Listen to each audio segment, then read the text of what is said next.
Guys, so today we just want to finish off on analysis. Okay, we've gone through that. I'm not going through all that. We said your asynchronous circuits have got input variables, output variables, the excitation variables here, K, and the delay is fed back. The feedback has a delay which gives you the secondary variables that are called the present state. There are limitations in the analysis and design of asynchronous circuits. We do it in the fundamental mode. Fundamental mode means no more than two inputs can change at the same time.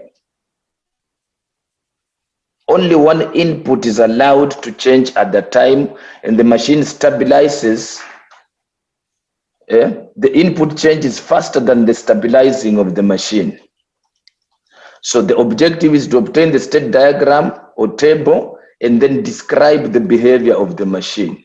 We looked at that. We say, first of all, you label your inputs, and then the excitation variables, capitalize, and then the feedback, the secondary variables.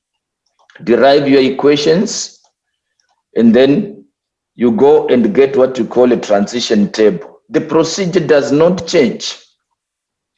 Here we saw the difference between a transition table and a state table. Okay, we had that circuit. You labeled your states, the feedback loops, two inputs, derived your equations, and then you go to your table. We did that. That was another attempt. We assumed that is your excitation variable on the next state. Then we assumed it's the same as Z. So those are your equations. There's transition table, the output table. And then we said when you use symbols instead of binary values, what you get is what you call a flow table. It's just a change in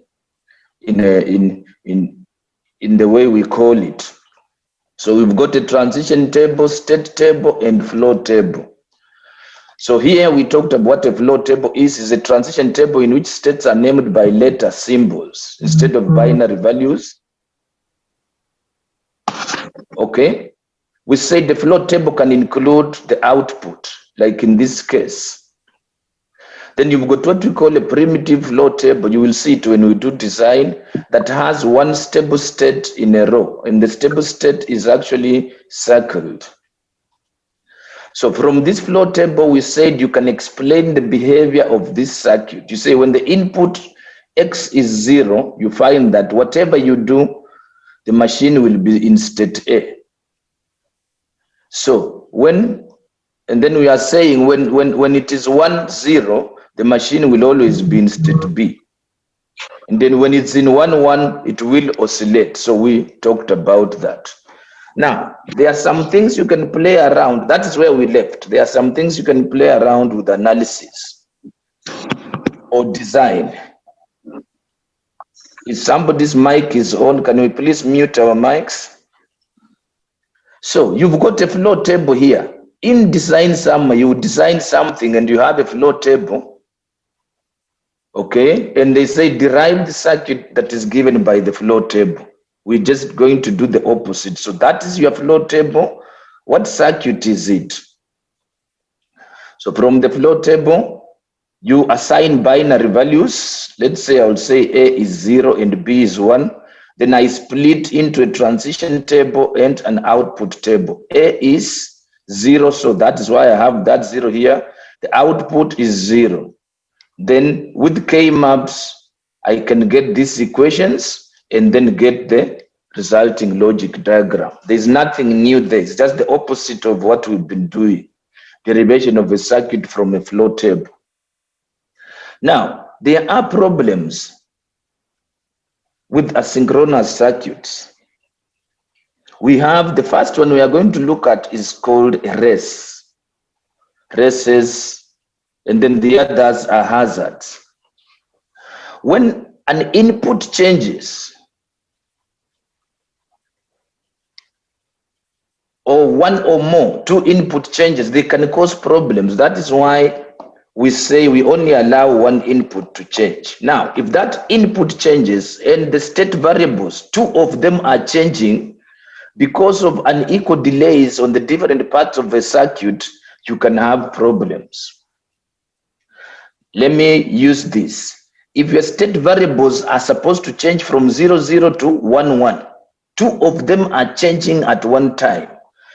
Due to unequal delays in your circuit, in, let's say, an ideal situation is where you will have all of them changing from 0, 0 to 1, 1 at the same time. But one might be faster than the other. So from 0, 0, you might go to 1, 0 before you end up to 1, 1. Or you might, from 0, 0, you might go to 0, 1 before you end up with 1, 1. This might lead into problems. If you go this route and you go that route and you arrive at the same final stable state, you have what we call an uncritical rest condition. So what is a rest condition? It's a condition whereby when the input and input changes, two or more secondary variables are changing. That is, there is a possibility of a rest condition. It's a rest condition. And the final state determines whether it's a critical or non-critical rest condition. A non-critical rest condition is whether you go this route of 1, 0 or 0, 1, the final state is the same. That is non-critical. Critical is where the final state is not the same. Okay, now this one we understand better with from the transition diagrams. Now look, this is your transition diagram. Remember, in asynchronous machine, the input is part of the state. So if you are in this state, you say you are in 0, 0, 0, where capital Y1, Y2 is 0, 0, and X is 0. What happens when you are in this state, when X is 0 and it changes to 1? X has moved to 1. Now we said 0, 0 does not just move automatically to 1, 1. Yes, as if it does that, it will, your machine will go here, 1, 1 becomes the present and then ends up here. That is your final stable state. What if it goes to 1, 0? If it is 0, 0 and both of them do not change at the same time, it goes to 1, 0. Remember, X is 1. It will come here 1, 1, go here 1, 1, and end up here 1, 1. What if it goes to 0, 1? X has gone to 1, 0, 1, 1, 1, comes here 1, 1, 1, 1. So your machine, whether it goes 0, 1 before 1, 1 or 1, 0 before 1, 1, it will always end up in that state. That is what you call a non-critical rest condition. Can you do that for this one? Where is, first of all, identify a rest condition.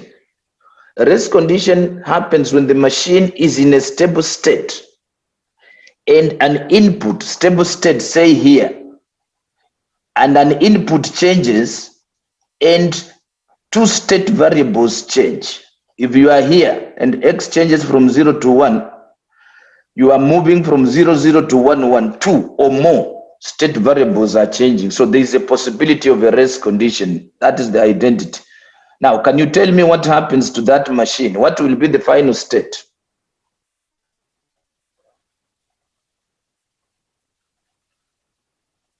I'm waiting for the answer there. Yes? Okay, we mentioned 0, 1. You should just follow the transition. Any other different answer? 0, 1, yeah, here. Another answer? Okay, so if you go there, remember the input will still remain at 1 unless you change it. 1, 1 becomes your present, goes to 0, 1. 0, 1 becomes your present, goes to 0, 1. If you go to, from here to there, if it goes to 0, 1, it will come here, then 0, 1. If it goes to 1, 0, 1, 0 will be the present, 1, 1, 1, 1, 0, 1, 0, 1, 0, 1. So it's 0, 1. So those are what we call non-critical rest conditions. That is just what we are saying. Y1, Y2 is 0, 0. there are two variable changes, two or more, in response to x moving from 0 to 1. That is a rest condition. Three possible transitions in each case. So those are the transition. From 0, 0, you can go to 1, 1, 0, 0, 0, 1, 1, 1, 0, 0, 1, 0, 1, 1. The final state is 1, 1, 1 with the input. That is an uncritical rest condition. It means if your circuit is struck by lightning and the change, something happens on the double change, it will still end up in the same final state. The same that people have done here. It will go from 0, 0 to 1, 1, 1, 1 to 0, 1, 0, 0. One side is faster. 1, 0, 1. It will end there 0, 0, 1, 0, 1, 1, 0, 1. So the end is the same. That is what you call a non-critical rest condition. The final stable state is the same irrespective of the order of the change of the state variables. So the total state is 1, 1, 1, 0, 1, 1. That is a non-critical rest condition. So let's look at that. Can we determine the final conditions for both three roots? First of all, determine the rest condition. An input change results in two or more state variables changing. So it's from here to there. So can you do the transition and give me the final states for the three roots for this one and this? Can you do it on your own, please? When you have finished, please let me know your final total states for this and this. Just attempt it for you to understand what a rest condition is. I will give you 2 minutes.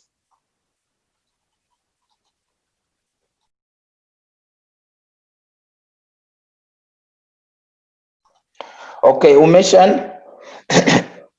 One thing you should know is you always need to label your Y1, Y2, and X. People fail this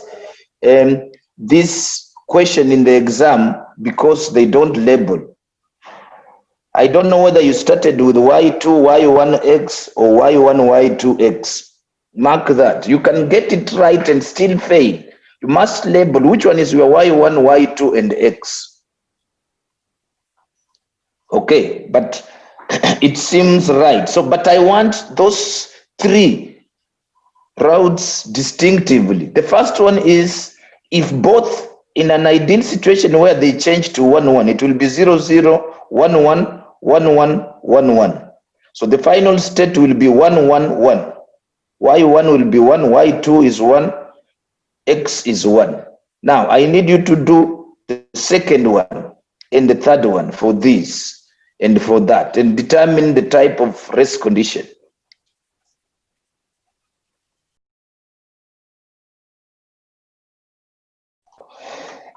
You have to label that way. We will look at the, I'm waiting for other people and then we will look at it. It seems to be right, but you've only done 2. Or the other 2 end up in the same state. We will look at it. I'm waiting for other people to finish before we move on and look at the solution.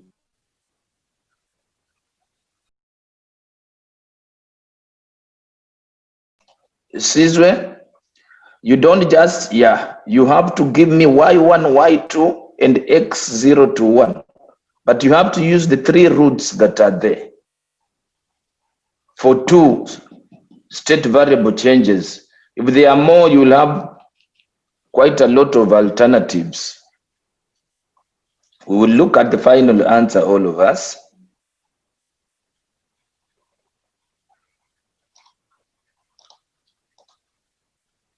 Okay.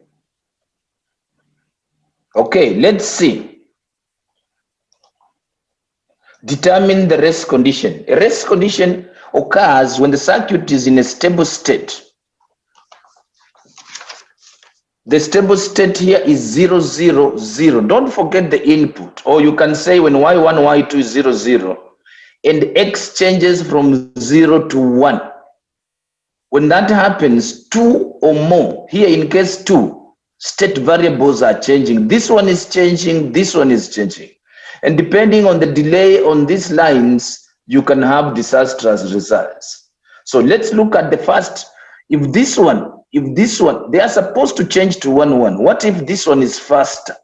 X came here. So you change to 0, 1. 0, 1 is here. X is still 1. So you end up in 0, 1. What if they change all of them at the same time? 0, 0 to 1, 1. 1, 1 becomes 1, 1, 1, 1. You end up there. What if this one changes before that? So your next state will be 1, 0. Remember the input is 1. Then you come here at 1, 0. So the possible transitions are those. From 0, 0 to 1, 1. 0, 0 to 0, 1. 0, 0 to 1, 0. Remember, a state results in a certain action. If you designed your vending machine and you said when the state is 1, 1, give a chocolate, and something happens, they don't change the same one, then the state becomes 0, 1, it gives a different thing. So this is what you call a critical race. The end result is not the same. You can give a wrong thing. So same to the second one. If you checked carefully, 0, 0 to 1, 1, 1, 1 becomes there 1, 1, that's fine. 0, 0 to 0, 1, 0, 1 there, 1, 1, 1, 1, 1, 1, that is fine. This and these are the same. But what about 0, 0 to 1, 0? It goes there, they are different. So these are what we call critical race conditions. Different transitions lead to different final states. They are critical. Your machine, remember, a state could mean you are doing something. There could be an action, an output. So it means you can do something wrong. So that is a critical race condition. You should avoid this in your design. You should solve, when you're designing, you should make sure your circuit does not have these race conditions. How do you do that? Is to introduce, remember your machine does not stay in the transition states. You can introduce transition states that will force your machine to go to the state that you want. We'll see that in design. Okay, so, or you can make some binary assignments that can make you avoid your races. So these are some of the designs, transitions. Your machine goes through some cycles. So you can go 0, 1, 0, 1, 1, 1, and then 0, 0, goes to 0, 1, 1, 1, like that. So you can add some states there and create circles. But in so doing, there are also some problems. We will look at this in the design. We're just identifying the problems. In analysis, you are just telling somebody you've got this problem. In design, when you are designing, you need to solve the problem. So we will look at it there. So you go through this and see how your machine moves. You need to understand how the transitions are. 0, 1, 0, 1, 1, 1, 1, 1, 1, 0, 1, 0, 1, 0. Those are the transitions. This one 0, 0, 0, 1, 0, 1, 1, 1, like that, 1, 1, 1, 1. This one moves from 0, 0 to 0, 1, 0, 1, 1, 1, 1, 1, 1, 0, 1, 0, 0, 1. This one keeps on moving like this. It introduces another problem of instability. Your machine might be unstable. When you are analyzing a machine and you see that, you have to tell somebody that your machine is not stable. And we will look a bit on instability in the next coming slides. So, can you quickly, if you are told to quickly analyze that circuit and tell someone what is happening, we know what to do. You've got Y, fed back your XX, you have to get an equation. So the equation is there. I don't want you to do this, is basic, you can see it. So there is, once you do that, you plot the transition table. Now, can you go through that and describe the way the machine is behaving? The importance of a transition table diagram is to describe the behavior of the machine. So how is this machine behaving? I want you to tell me When X is this, when Y is this, when this is what happens. So can you tell me how that machine is behaving? Just look at it.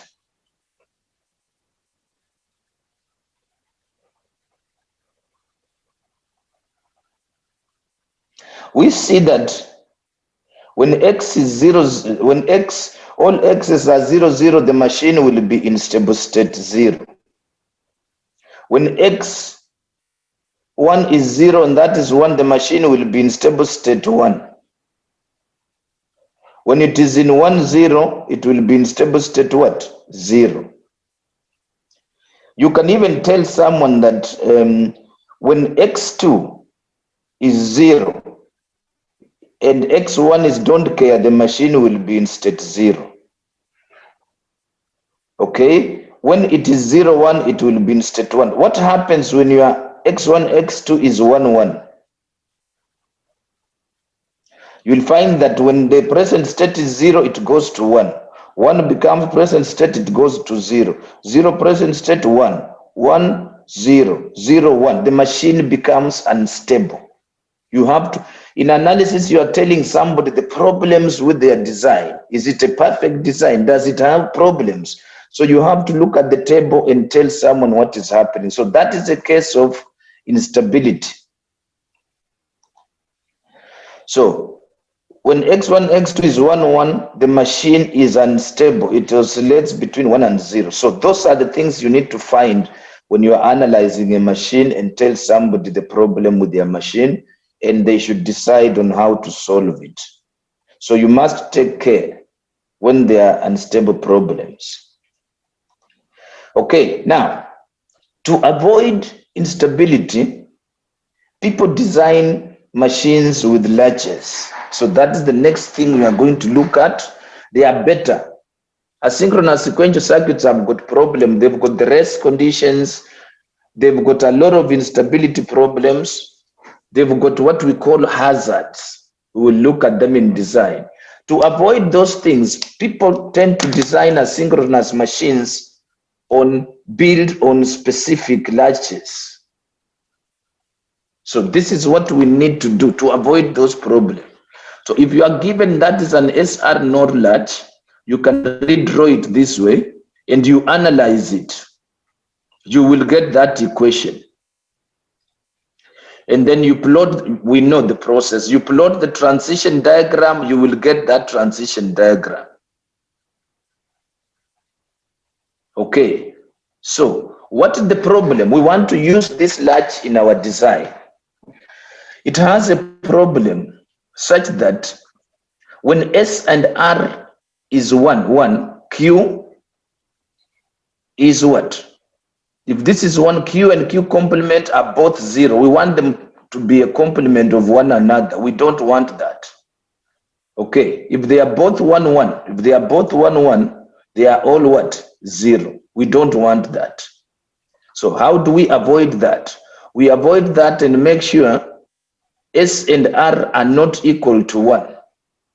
How do we do that? We make sure when you multiply S and R, it should be 0. Once you multiply S and R and it equals 0, it means S will never be equal to R and it will never be 1. You are avoiding that 1, 1. That is what you need to avoid in an SR. They both shouldn't be 1, 1. So when you multiply, they should be 0. Now, if you take that and put it in that equation, your characteristic equation, YSR complement becomes that. So you can now analyze, you can use this equation to design or analyze a machine with SR latches as long as you avoid that.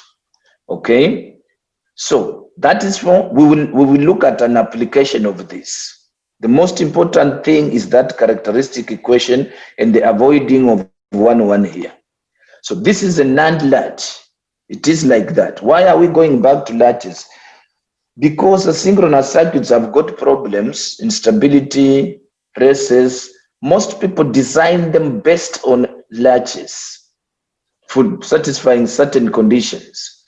So we've seen the NOR. Here is the NAND latch. It is this way. You've got your SR y. This is the excitation variable, secondary variable. This is the transition diagram. You don't want that to be the same as that. You don't want both of them to be 0, 0. You don't want that. You want to cross that column for you to use it. So the solution is to make S complement R complement when you multiply them not equal to 0. When you add that condition in the characteristic equation of that, you get that is the new characteristic equation of your SR large that obeys this rule. Then you can use it in the analysis. Once that is okay, you can use it in the analysis. How do you do that? Let's look at an example. You've been given that circuit to analyze. If you say y feedback is here, y2 is here, x1, x2, write that equation y1 in terms of x1 and x2. You will get very long equations and you will get lost. I'm now putting together what we've been talking about. Listen to what I'm saying. We've been labeling x1, x2.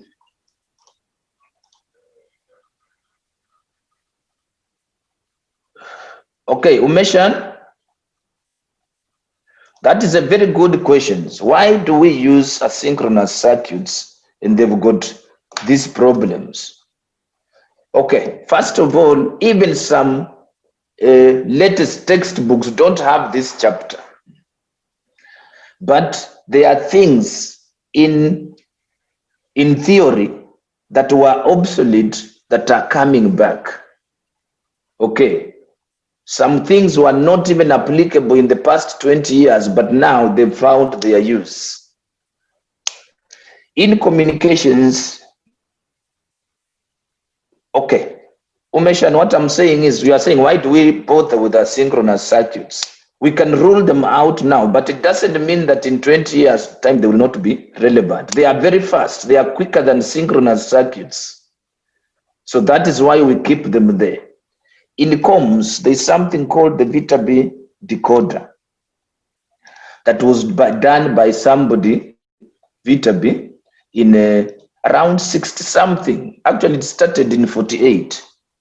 It needed a lot of processing power. When he wrote that paper of the Vita B decoder, they laughed at him and said, where are you going to get computing power that will do all this? That was in 1948 and around 68 there, the second batch. It is the same thing that your cell phones are using now. So that knowledge was obsolete, was not used until the computing power evolved. So I'm still answering the question, say, why do we bother with asynchronous circuits? We bother with asynchronous circuits because we will use them in future. They were the ones that were being used. Actually, the flip-flops are built from asynchronous circuits. So we also have to know how they look like inside there. But they will still find use in the design of fast ICs, fast machines. That is why we insist on continuing with them. Okay, so my question is, you get such a circuit, saying analyze it. If you start saying y1 x in terms of x1, x2, you will get lost somewhere there. If you start looking for y2, you will get lost. So you need to look and say, hey, this thing looks like an SR NOR large. That is its Q, that is the complement, that is the S, that is the R. Even this one, look at those patterns. Say, okay, I've identified this. And they design them based on that. Then you say, okay, now, what you do is, you get the equation for S1 and R1, S2 and R2 in terms of the feedbacks. And then you check the condition. If I multiply S1 and R1, is it equal to 0 for a node large? If I multiply S2 and R2, is it equal to 0? If that condition is okay, you can use the characteristic equation to get your Y. That is why we were looking at that. So let's go for it. Label each large output with your Y and the feedback and the secondary variables. That is Y1 feeds back to Y1, the small one. Y2 feeds back into that. Derive the Boolean functions of S1 and R1. S1 should give you that. R1 should give you that. S2 and R2. And then multiply S1 and R1, S2 and R2. If they are equal to 0, then you can use an equation to give you the next states. So that one has been done. That one has been done is equal to 0. Then you can use this equation for the NAND large, that equation for the NOR large. So Y1 will be equal to S1, which is that. S1 or R1 complement, the complement of that times Y. So you can do that for Y2 as well. And then you use that equation and you'll find that your excitation equations are that, and then you can construct your state table. I'm taking questions there. You're analyzing a circuit that is big, but it's got latches. There is a shorter way of looking at the properties of the latch to analyze it. Derive the latch inputs, check for a condition. SR should be equal to 0, or S complement, R complement should be equal to 0 for the NAND latch. If that condition holds, then you can apply these two equations for the NOR and NAND latch. That is what we are saying. There is the table. Any question? Anybody with a question? Okay, now further with what we have done, can you identify any race condition? You have analyzed the circuit. What is its problem? Does it have a race condition?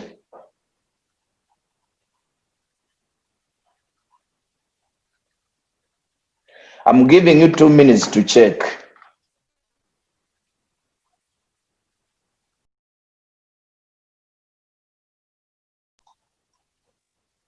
Umeshan, it's good you make a mistake now. Assuming I'm marking your script and you say when x2 changes from 1 to 0. There are so many changes of x2 from 1 to 0. You must be exact. So give me when y1, y2, x1, x2, the total state, and this happens. Yeah. That is a good question. When you multiply and they are not equal to 0, then you can't use this short way of analysis. Are we together? This one applies if that condition happens. But anyone who designs a design, they use building blocks. They will make sure in most cases it goes to 0. But if it does not, when you multiply and it is not 0, you don't use it. You don't use the equation.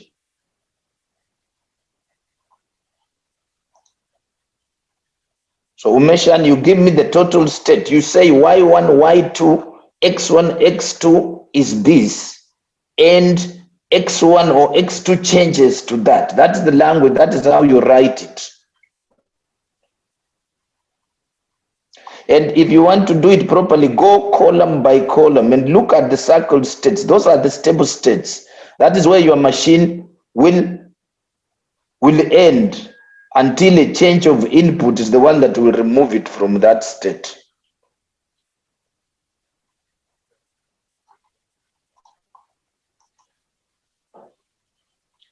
One, 1, 0, 1, and what happens?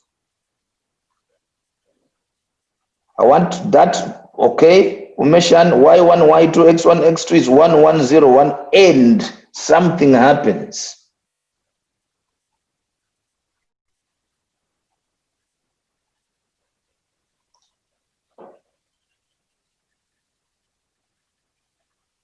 I'm waiting for the change.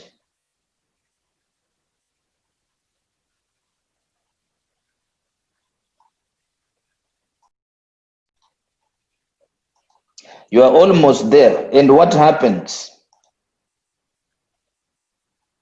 Okay, that's fine. Now there you have classified your movement. No, the total state changes from you are in 1101. Let me just pull that one there. You are in 1101, you are here. and you move to where? To 0, 1? No, that is always across a row.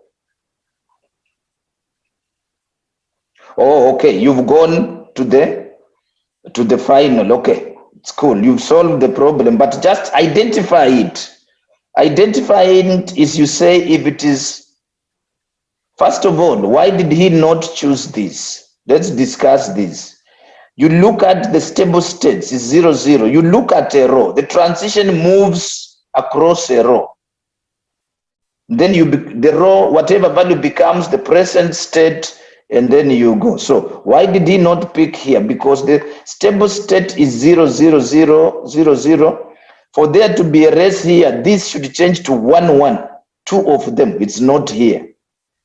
Now he came here. The stable state is 0, 1, 0, 1.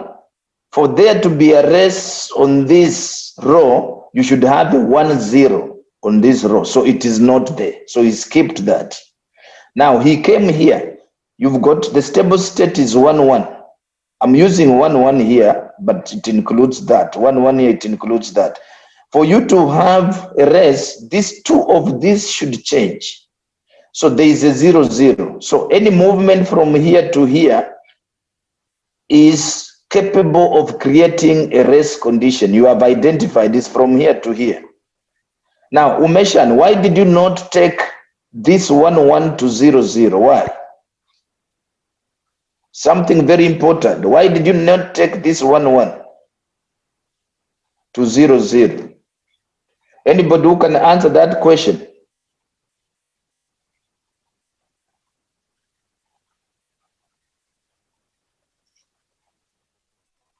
I'm waiting for somebody. He picked this. He picked 1, 1, total state 1, 1, 0, 1. And then you move there. And X2 changes from 1 to 0. There is a race condition there. Why did he say 1, 1, 1, 1, and what? Exactly, Joshua. You can't pick this because we say we only operate in the fundamental mode. Only one input is allowed to change. So you can't move from there to there. There will be two input changes. So that is the race condition. When you come here, 1, 0, 1, 0 is the stable state. For there to be a race condition is 0, 1. So the only race condition is that transition.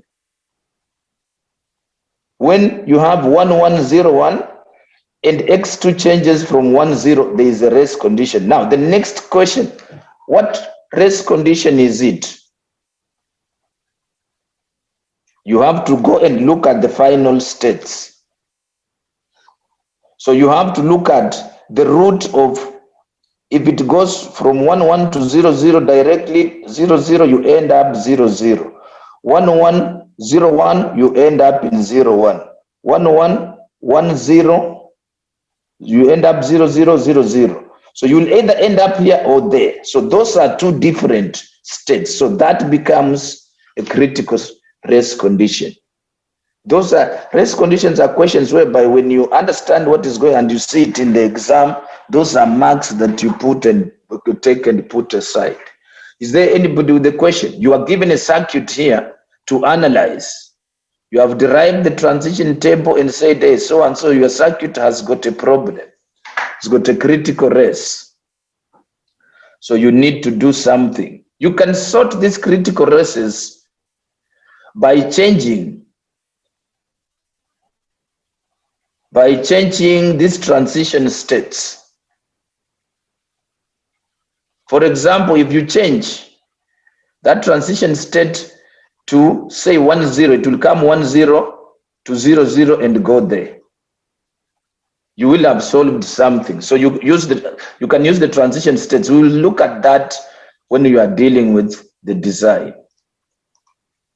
Okay, so analyzing asynchronous sequential circuits with the latch.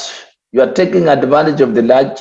You label your circuit, the feedbacks and the inputs. You derive the Boolean functions for the S and R. You check whether that multiplication is 0 for the NOR or that is for the NAND. And then you use the developed equations. They are normally there. And then after that, you can plot your maps. You circle all the stable states, and then you can tell someone how it behaves. Just a sequel, you don't really need this. You are talking of excitation tables of an SR latch you are given. An SR latch is like that. You can redraw it like that. We know how to develop a transition table. You can do that. From that equation, you can get your transition table. Okay, everybody should do that. Now, you don't want the condition of both S and R are 1. You don't want that. That is what we've been looking at. So you don't want that. Can you develop? Initially, you are being given the excitation table. The excitation table tells you that if the present value of y is 0, the next is 0. What should be S and R? I know you are given, but from this is the transition table. You can develop that excitation table that you are using in synchronous machines. So can you just have y, capital Y, S and R, and then derive that table? It will be very interesting. From this, can you derive the latch excitation table of an SR latch?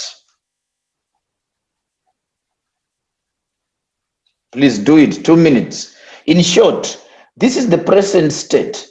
This is the next state. What should be S and R for that to happen? We are doing the opposite. A question can tell you to derive the excitation table of a particular diagram. So can you do that? It's still part of an analytical question. Try that in 3 minutes. It's given. Fill in what S and R should be. Then we'll take it over from there. Can you do it in 2 minutes?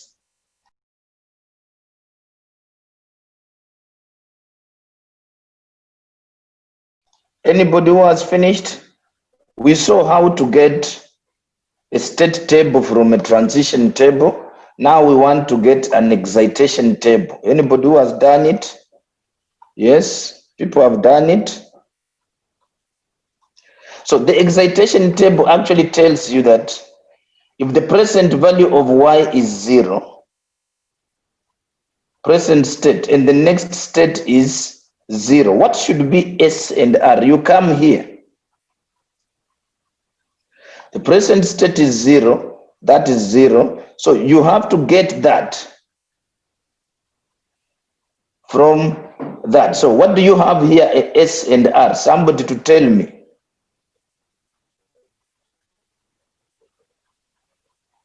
Whoever has done it. For 0, 0, what do I have here, S and R? 0, 0 or 0, 1. That means 0 and a don't care. Abdul? That means 0 or R is a don't care. Let's say 0. So if that is 0, that one 0 and R is a don't care. Is that correct?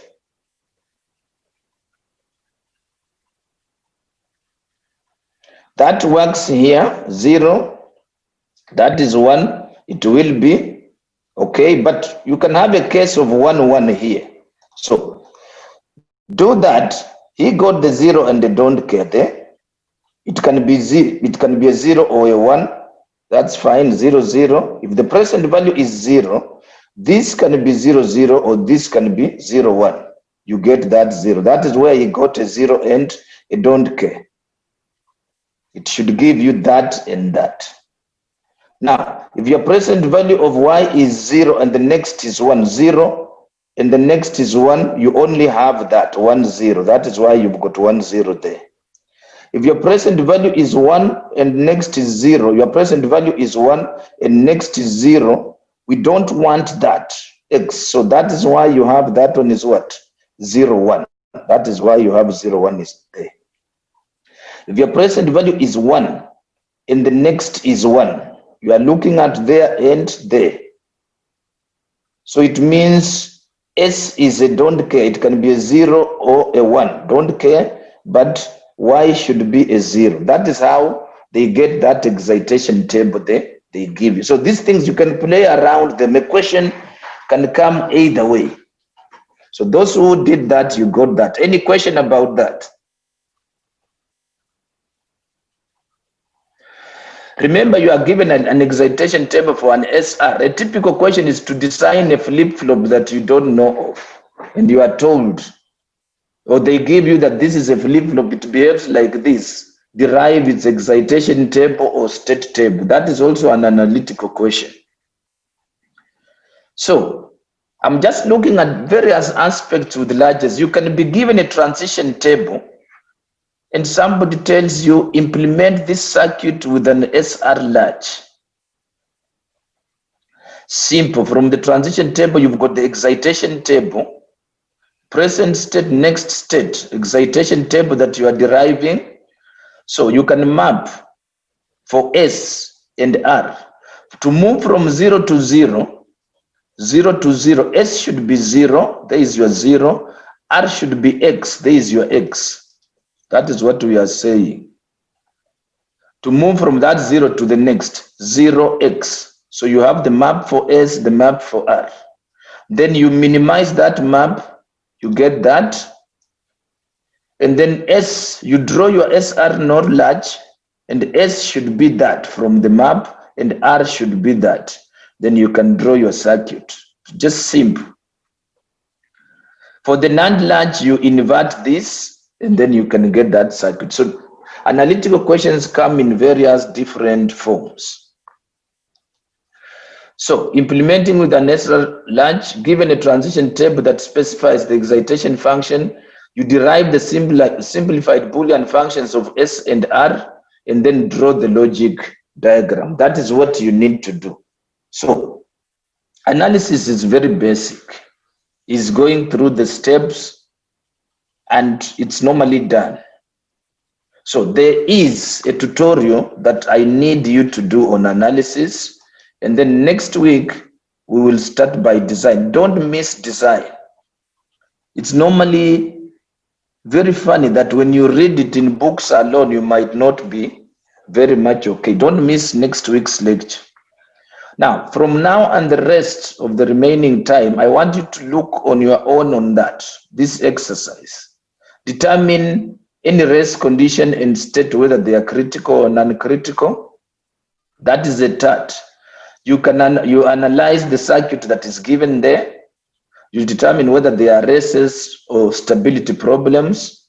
And then that is another circuit to analyze. You should take advantage of the SR latches and all that. So can you please do that? Otherwise, that is where I intend to end today. Now, the remaining part, I'm here. I'm taking queries on anything. Otherwise, go for the tutorial. So I have a question. Hello? Sir, can you hear me? Yes, I can hear you now. So with regards to the practice due date, the submission time, it says Yes. 12 a.m. instead of 11:59. So there's something with Moodle where if you put it to 12 a.m., it will be due on the day before at midnight. So you have to change it to 11:59 p.m. So it's due on the Monday. Okay. I will do that. That's the only query I have, sir. Because when it says 12 a.m. there, so it's due on Sunday night instead of Monday midnight. Okay, I will do that. Okay, thanks, sir. Umeshan, is that Umeshan? Yes, sir. Okay, I need, okay. I will go through your test script and check and consider everything. Okay, thank you, sir. The VHDL assignment, the one that is there was done last year. I will definitely change some things, but not many. Okay, thank you. Yes. Tell me, let me ask you a question. How easy is it for you to work in groups of threes? It'll be better to work in group of threes because right now we're like struggling for time and we can always Zoom call each other and stuff. Okay, is there anyone who has a problem in working in groups?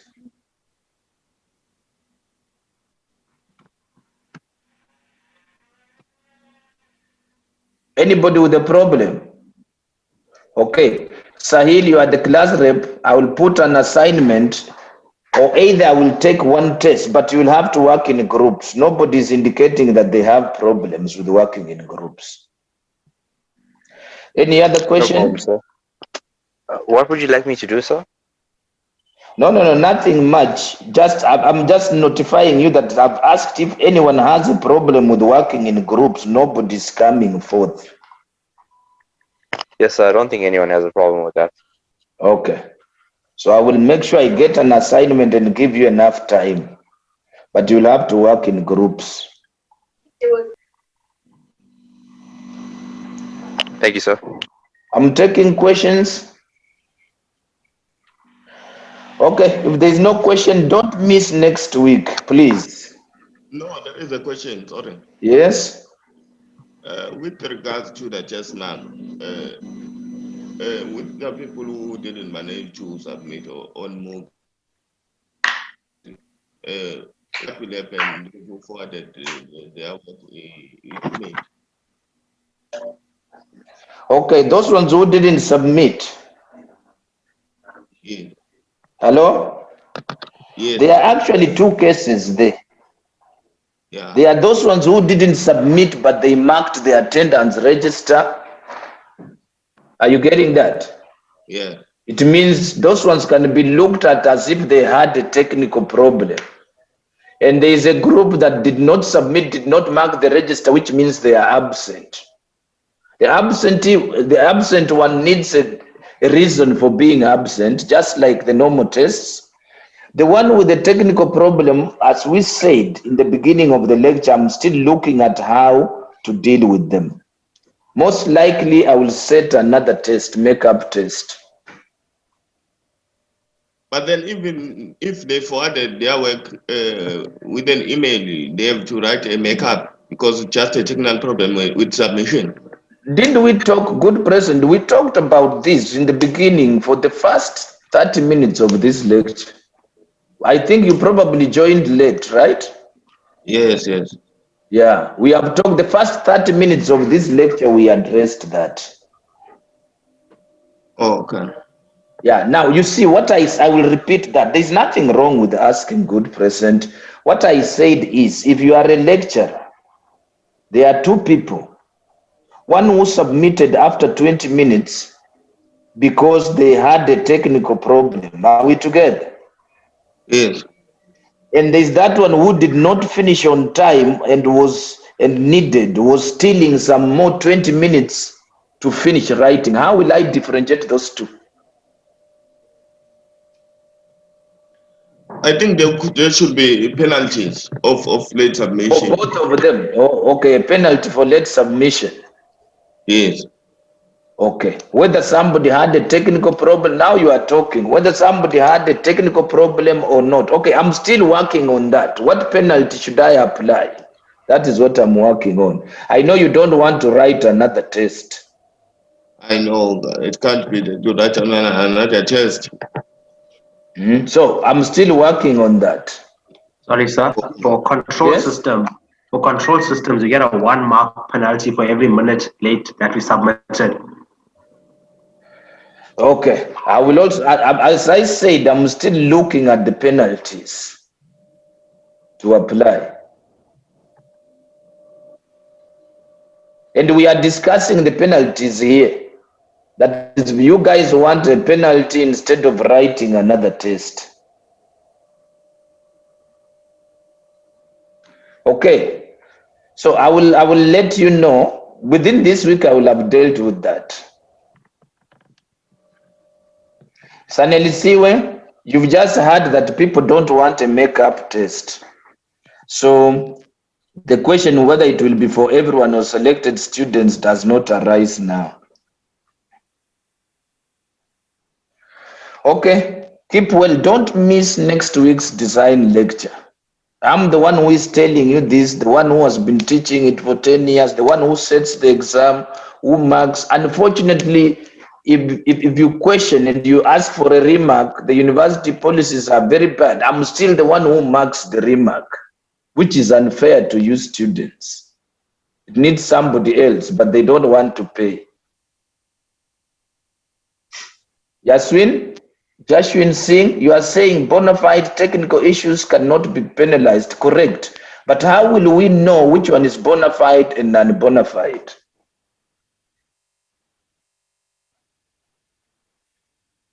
Jashwin? Jashwin Singh, you are right. You've said bona fide technical issues cannot be penalized. Unfortunately, it's only you on that side alone who knows what really happened. Another person on my side, it's very difficult to decide whether this is bona fide or this is not. That is what I'm saying. Whether somebody submitted late because of a technical problem, or whether somebody submitted late because they were trying to steal some more minutes to solve a question. So that is, unfortunately, judging things is very difficult. And like I said in the beginning, few rotten apples have spoiled life for a lot of people. Just because of few cheats, everybody is affected.